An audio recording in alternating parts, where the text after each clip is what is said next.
Golden eyes की power वाला लड़का ऑफिसर की मदद करने के लिए उस आदमी के खिलाफ सबूत खोजने का प्लान बनाता है। अगले दिन लड़का और लड़के का दोस्त एग्जीबिशन में आ जाते हैं और कीमती पत्थरों को देखने का दिखावा करने लगते हैं, क्योंकि उन्हें पता था कि वो गार्ड उन पर नजर रखे हुए है ताकि वो लड़के की नोटबुक चुरा सके। लड़का जानबूझकर अपनी नोटबुक टेबल पर रख देता है और गार्ड चुपके से उसे उठा लेता है।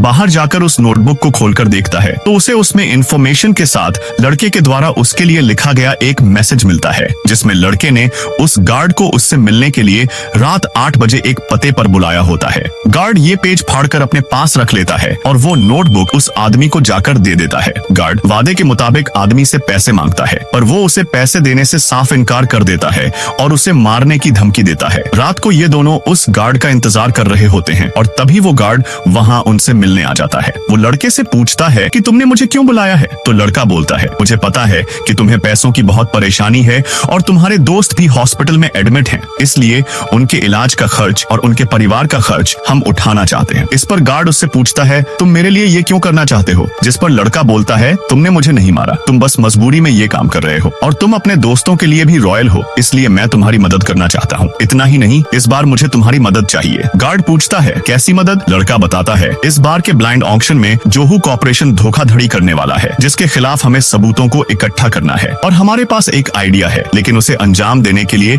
हमें आप जैसे कुशल व्यक्ति की जरूरत होगी। गार्ड उनकी मदद करने के लिए मान जाता है और इस बार के ब्लाइंड ऑक्शन का दिन आ जाता है, जहां लड़का, उसका दोस्त और ब्रदर माँ आ जाते हैं। अब ये अपने प्लान को अंजाम देने के लिए तैयार थे। लड़के के दोस्त को उस गार्ड का मैसेज आता है। वो गार्ड उस आदमी को रोककर उससे पैसे मांगने के बहाने उसे अपनी बातों में उलझा लेता है। इतने में लड़के का दोस्त भेस बदलकर उस पास से निकलते समय आदमी की जेब से उसका फोन निकाल लेता है और उसे ले जाकर अपने लैपटॉप से कनेक्ट कर लेता है। वो फोन को हैक करके कीमती पत्थरों की नीलामी लिस्ट में छेड़छाड़ कर देता है और उसमें बदलाव कर देता है। साथ ही पुलिस ऑफिसर के लिए उसके खिलाफ सबूत जुटाने लगता है, जिसके बाद कीमती पत्थर ब्रदर माँ के नाम पर निकलने लगते हैं।